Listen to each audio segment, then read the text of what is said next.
इसलिए जरा संभल के, इसमें तेरा ही फायदा है बेटा। हमने तो सुना कि तुम्हारे ससुराल वालों के साथ कोई हादसा हुआ है तुम्हारा। बेटा मैं उड़ती चिड़िया के पर खेल लेता हूँ। तुम्हारा शौहर मरते मरते बचा था। क्या? जुबैर जिंदा? हाँ। और मुझे ये पर काटने भी आते हैं। मुझे आपकी एंगेजमेंट से कोई प्रॉब्लम नहीं है, मुझे प्रॉब्लम नीलम आपी से है। जब से ये रस्म ये सब कुछ हुआ है, उन्होंने तो घर आना जाना ही बंद कर दिया है। और ये सब कुछ हमारा होगा? अब तो कोई दावा करने वाला भी नहीं है। मुझे खतरा है मुझे।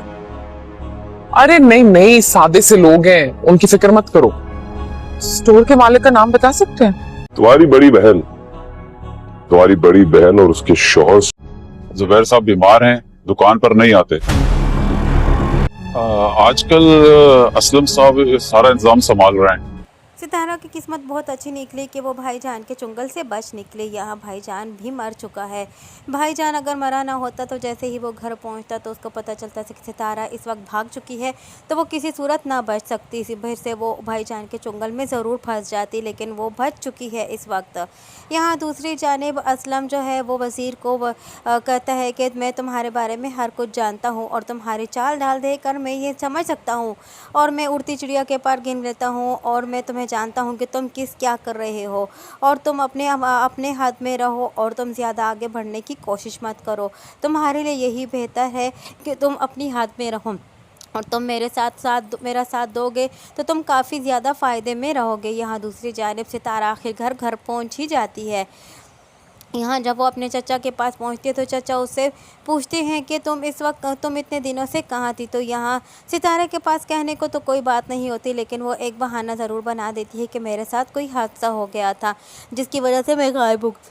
यहाँ चचा जान भी सितारा को जब ये बताते हैं कि जुबैर उसका शौहर मौत के मुंह से बच निकला और उसके साथ ऐसा हादसा हुआ कि उसको मारने की कोशिश की गई, लेकिन जैसे ही यहाँ सितारा को पता चलता है कि जुबैर बच गया है, वो मरा नहीं है, तो सितारा हैरानगी से अपने चचा से पूछते हैं कि क्या जुबैर बच गया है और जुबैर अभी तक ज़िंदा है। उसको इस बात की हैरानगी होगी क्योंकि वो खुद ही तो उसका ख़ात्मा करके गई थी, लेकिन जैसे ही उसको ये पता चलेगा कि जुबैर बच निकला है, लेकिन चची जान सितारा के बारे में समझ चुकी है कि सितारा ने क्या गुल खिलाया, क्योंकि वो उसे पहले से वॉर्न कर रही थी और ये हरकत करने से मना कर रही थी, लेकिन सितारा तो बस उस वक्त अपनी जवानी के जोगन पर थी, इसलिए वो किसी की बात को समझ ही नहीं सक रही थी और वो बस जो करने में आ रही थी वो किए जा रही थी। यहाँ वो जहांगीर की बातों में भी पूरी तरह आ चुकी थी, इसलिए उसने अपने साथ बहुत कुछ कर डाला। यहाँ दूसरी जानिब तनवीर की भांजी तनवीर की भतीजी तनवीर से कहती है कि जब से आपकी और नीलम बाजी की रस्म हुई है तब से नीलम बाजी ने ना तो आना ही बंद कर दिया है, और मैं इस बात से बहुत ज़्यादा नाराज़ हूँ। मुझे उनका ना आना बहुत नापसंद है। मैं यही चाहती हूँ कि नीलम बाजी के साथ ज़्यादा से ज़्यादा वक्त गुजारूँ। नीलम बाजी जब भी नहीं आती मैं उनके बगैर अपने आप को अधूरा महसूस करती हूँ, और मैं आपकी रस्म होने के बाद काफ़ी ज़्यादा अफसरदा हूँ, क्योंकि आपकी रस्मात होने के बाद वो बिल्कुल इस घर में कदम तक नहीं रख रही। और कितना ही अच्छा होता कि आपकी और नीलम बाजी की रस्म ही ना हुई होती। यहाँ असलम और सिदरा तो बिल्कुल ही अंधे हो चुके हैं, और यहाँ असलम और सिदरा अपनी लालच में बल्कि अंधे हो चुके हैं, और सिदरा भी अपनी लालच में अंधी हो चुकी है। जो असलम उससे करवाता जा रहा है वो भी अंधों की तरह करती जा रही है। उसको भी सिर्फ पैसे की लालच है, और वो असलम भी जानता है।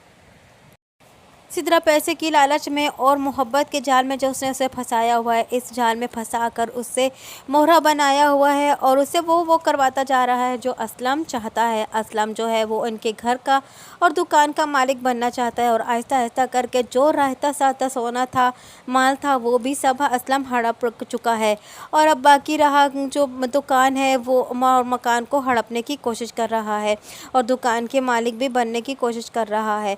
यहाँ असलम जो है सिदरा को बता देता है कि वो दुकान का नाम भी बदल रहा है, और वो दुकान का नाम सोचे। सिदरा को भी वो साथ साथ अपने जाल में फंसाए हुए, और सिदरा भी बहुत इस वक्त खुश है कि दुकान तो बस अब हमारे हाथ में आ चुकी है, अब इसका मालिक कोई भी नहीं है। लेकिन असलम उसे कहता है कि तुम्हारी बहन जो है वो इस दुकान का दावेदार हो सकती है, मुझे उससे और उसके शोहर से डर है। लेकिन यहाँ सिद्रा उसे कह देती है कि वो बहुत सादे से बंदे हैं, तो उनकी फ़िक्र हरगिज़ न करो, मेरी बहन इस तरह का कोई काम नहीं करेगी। यहाँ आखिरकार सितारा फिर से पहुँच जाती है ज़ुबैर का पता लगाने के लिए, जहाँ उसे पता चलता है कि ज़ुबैर बीमार है और वो काफ़ी दिनों से दुकान पे नहीं आ रहा, इसलिए दुकान की रखवाली जो है अब असलम कर रहा है। असलम जो है वो तो सारा माल हड़प चुका है, बस रहती सहती सही कसर ही पूरी कर रहा है। आखिर में वो सिद्रा को भी धोखा देकर जाने वाला है। सिद्रा को इस वक्त वो मोहरा बनाकर इस्तेमाल तो कर रहा है, लेकिन वो आखिर में सिद्रा भी इसका बहुत बुरा अंजाम पाएगी।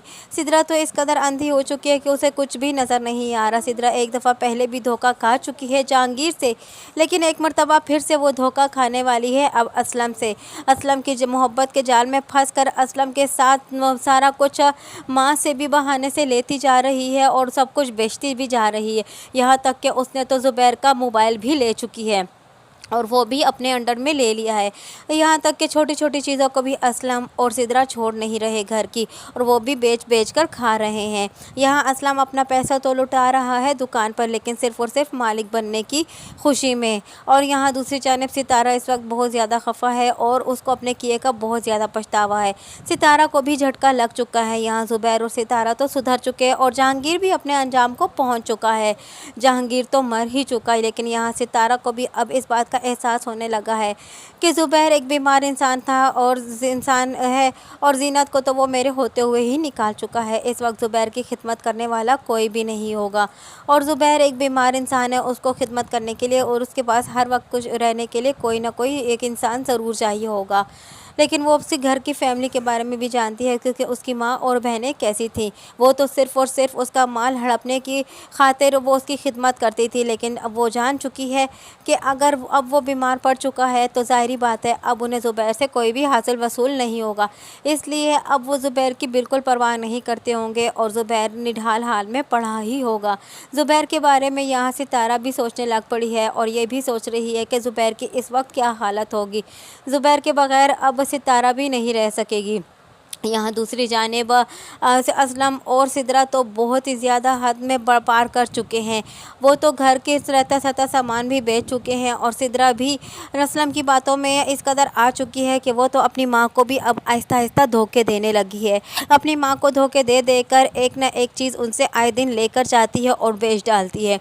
लेकिन यहाँ उसकी माँ भी नहीं समझ रही, वो तो सिर्फ़ और सिर्फ असलम को अपना खैर ख्वाह समझ रही है।